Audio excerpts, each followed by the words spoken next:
Bismillahirrahmanirrahim. Rabbi zidni ilma. Dear students, welcome again to Simple and Smart English with Mazhar. Today it's a very important lecture that is about past continuous tense. हाँ, क्या बात है, आपने present continuous tense को अच्छे तरीके से पढ़ लिया होगा ना। हाँ, क्यों?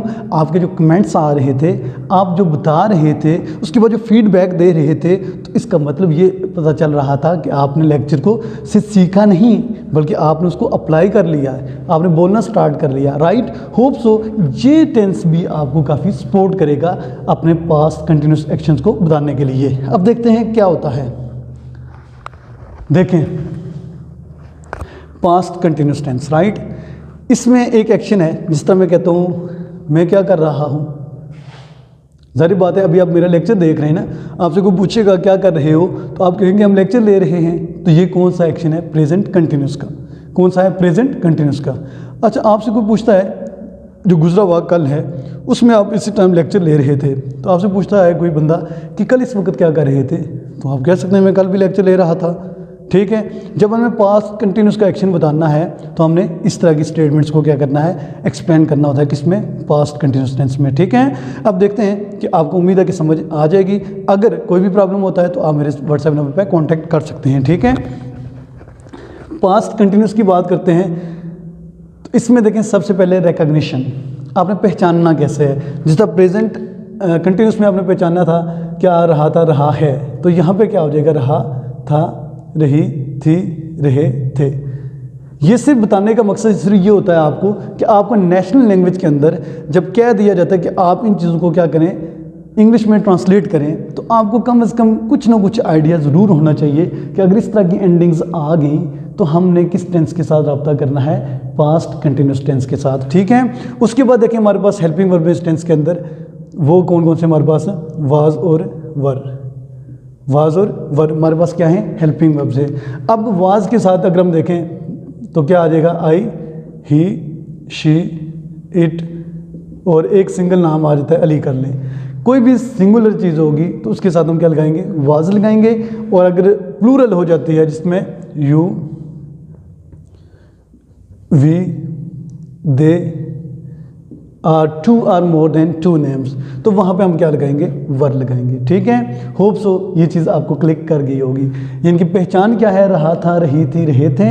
हेल्पिंग वर्ब हमारे पास क्या है? वाज और वर। अगर सेंटेंस के शुरू में ये चीज़ें आ जाती हैं, सिंगुलर चीज़ें आ जाती हैं, तो हम क्या यूज़ करेंगे? वज। अगर प्लूरल चीज़ें आ जाती हैं तो हम क्या यूज़ करेंगे? वर। ठीक है, ये चीज़ मैं आपको डिटेल के साथ ना एक और इस तरह का लेक्चर मेरे पास कंटिन्यूस टेंस के ऊपर दिया हुआ है, वहाँ पे बता चुका हूँ। इसके अलावा जो भी टेंस पढ़ाता हूँ पिछले टेंस का हवाला लाजमी देता हूँ। ठीक है, अब देखें हमारे पास आ जाता है वर्ब। तो वर्ब कौन सा यूज़ करेंगे? फोर्थ, क्योंकि कंटिन्यूस टेंस कोई भी होगा हम वर्ब की फोर्थ फॉर्म इस्तेमाल करेंगे। अब देखते हैं, मैं कहता हूँ वो पढ़ रहा था, ही वॉज रीडिंग। तो जिस तरह हम एक सेंटेंस को लेके चल रहे हैं, मैं कहता हूँ वो मैच खेल रहा था। जब मैं कहूँगा वो मैच खेल रहा था तो मैं क्या करूँगा? ही was playing a match. He was playing a match, वो मैच खेल रहा था। मैं मुकर जाता हूँ, मैं कहता हूँ वो मैच नहीं खेल रहा था, तो क्या हो जाता है? ही was not playing a match. He was not playing a match.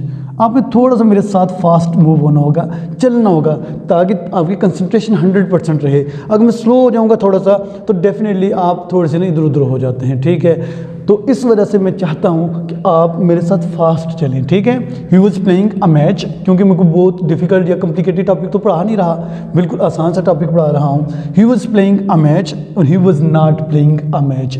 उसके बाद मैं कहता हूँ क्या वो मैच खेल रहा था? He was he playing a match, was he playing a match. Hope ये चीज़ भी आपको क्लियर हो गई होगी। क्या वो मैच खेल रहा था? हाँ, वो मैच खेल रहा था। क्या खेल रहा था? ही वॉज प्लेइंग अ मैच। वो मैच खेल रहा था? नहीं, वो तो नहीं खेल रहा था। हाँ, अब मैं इंग्लिश में कैसे बनाऊँ इसकी? वही सेंटेंस आपके सामने पड़ा हुआ है ना, ही was not playing a match. काम आसान हुआ है ना अभी? That's right. मैं कहता हूँ क्या वो मैच नहीं खेल रहा था, तो मैं क्या करूँगा? Was he not playing a match. Was he not playing a match. Was he not playing a match. Got it?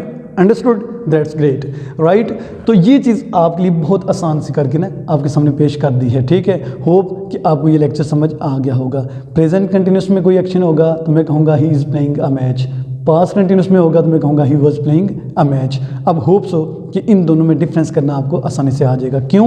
देखें, ही प्लेइंग में अ मैच, ये चीज़ चेंज होने वाली नहीं है। चेंज जो चीज़ होगी बीच में वो क्या होगा? हेल्पिंग वर्ब होगा, ठीक है। ये आपको बेसिक कॉन्सेप्ट के हिसाब से बता दिया गया है। मज़ीद इनके ऊपर मज़ीद आप स्टूडेंट्स की कोई डिमांड हुई इसी टेंस के ऊपर या इसी चीज़ के ऊपर लेक्चर देने की, तो ज़रूर इंशाल्लाह वो भी लेक्चर दिया जाएगा। लेकिन देखते हैं कि आप में से कितने लोग इसको देखते हैं, कमेंट्स करते हैं और फीडबैक देते हैं। Thank you very much students, अल्लाह हाफिज़।